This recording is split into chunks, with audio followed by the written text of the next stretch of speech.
Hey everyone, welcome back for another deep dive with us. Whether you're getting ready for a big strategy meeting or just keeping an eye on what's new out there, you probably heard this term micro-segmentation. And we thought it was high time for a deep dive into what it really means for all of us. We're really in luck today to have some amazing insights from Eduardo Cerezuela.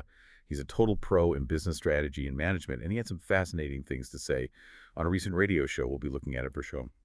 Yeah, it was so interesting to hear his take on how much the business world has changed. I mean, think about it. It used to be that. Like Venezuela was saying a good location was pretty much all you needed to succeed.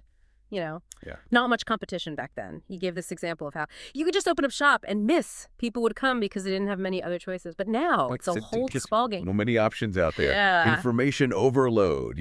Absolutely, and that's why. You can't just rely on those broad demographics anymore, or just location. Like just saying, okay, we're targeting 25 to 35-year-olds in Chicago. It's Yeah. not enough.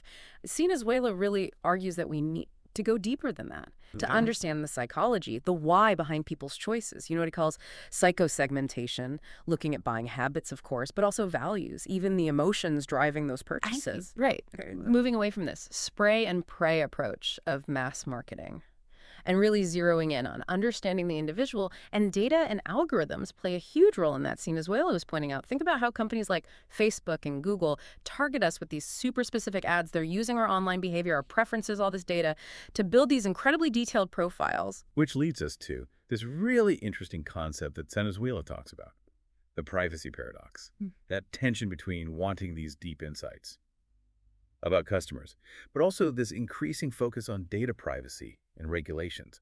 Businesses want to personalize everything, Mm-hmm. but at the same time, people are more aware and concerned than ever Mm-hmm.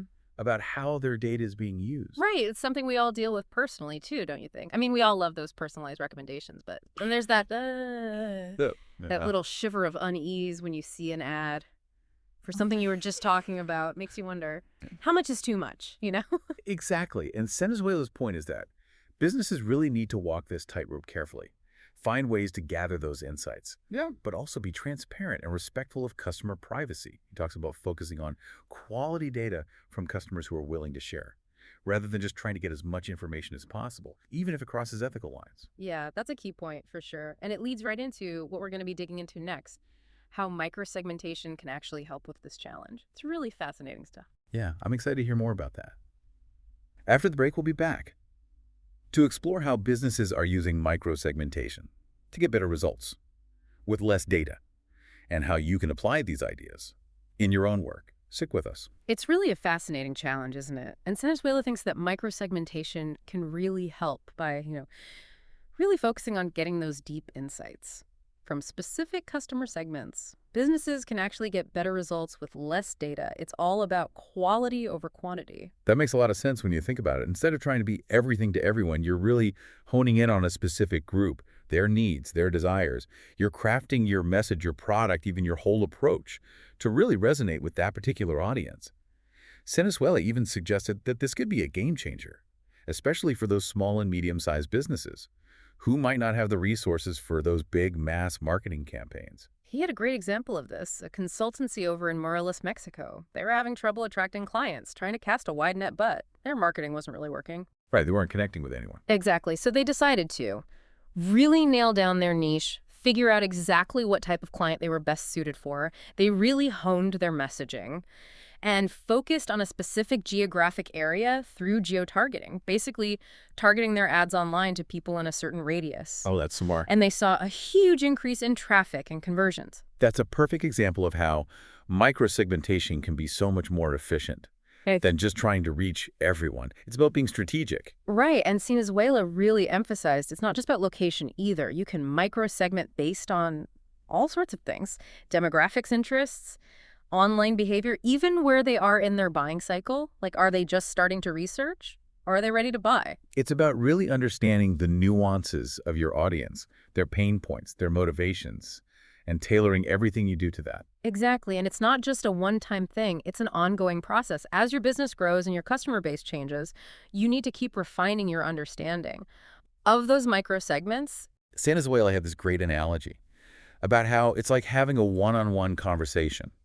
Instead of shouting into a crowded room, when you're micro-segmenting, you can actually speak directly to the people Mhm.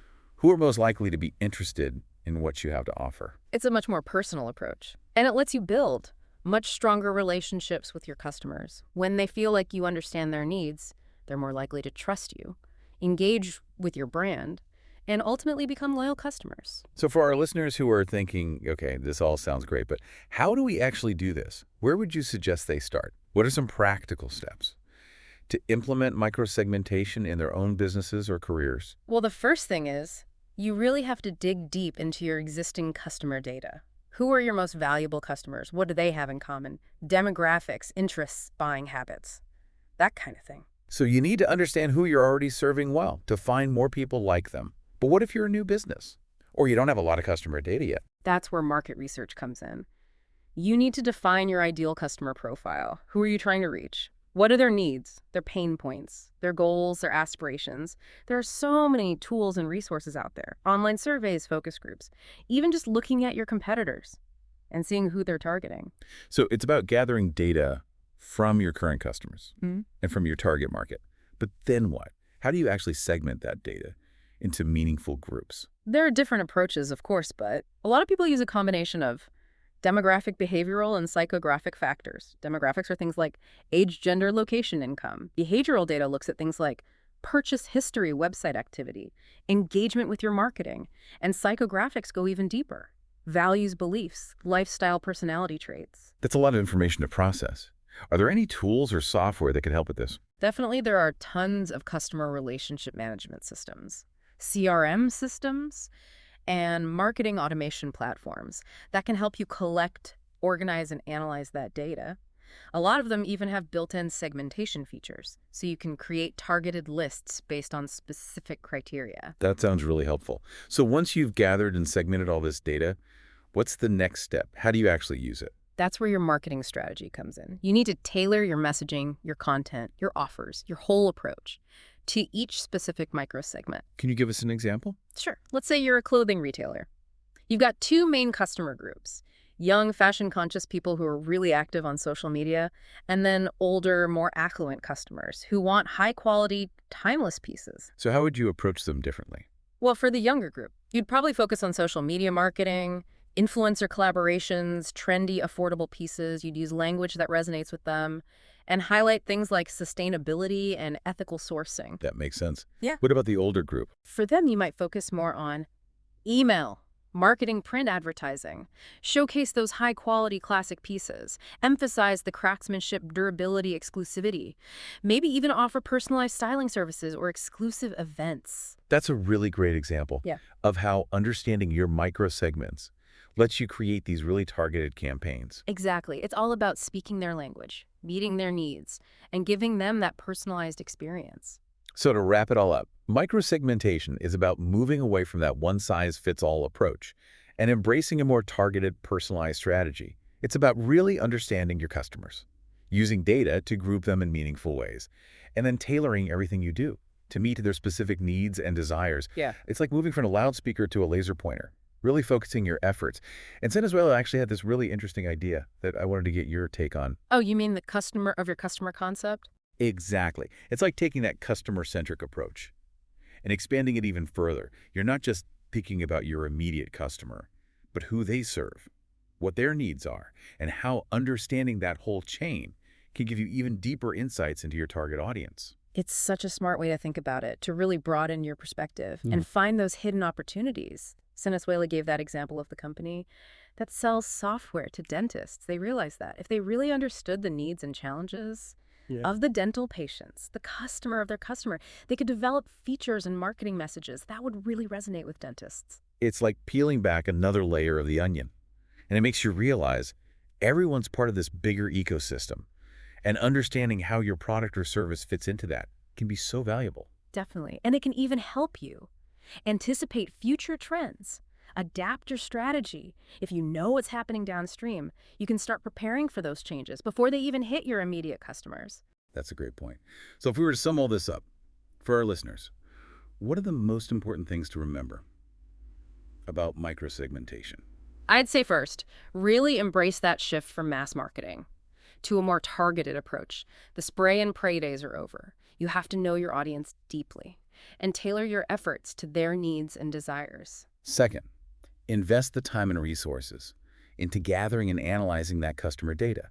That's the foundation of any good micro-segmentation strategy, whether it's surveys, CRM systems, market research. The more you understand your customers, the better you'll be able to segment them effectively. And finally, remember it's an ongoing process. Your customer base is always changing, so you need to keep up with those changes. Adapt your segmentation strategy. Don't be afraid to experiment. Try different things, and really keep refining your understanding of your target audience. So for all you deep divers out there, as Cerezuela puts it, challenge yourself.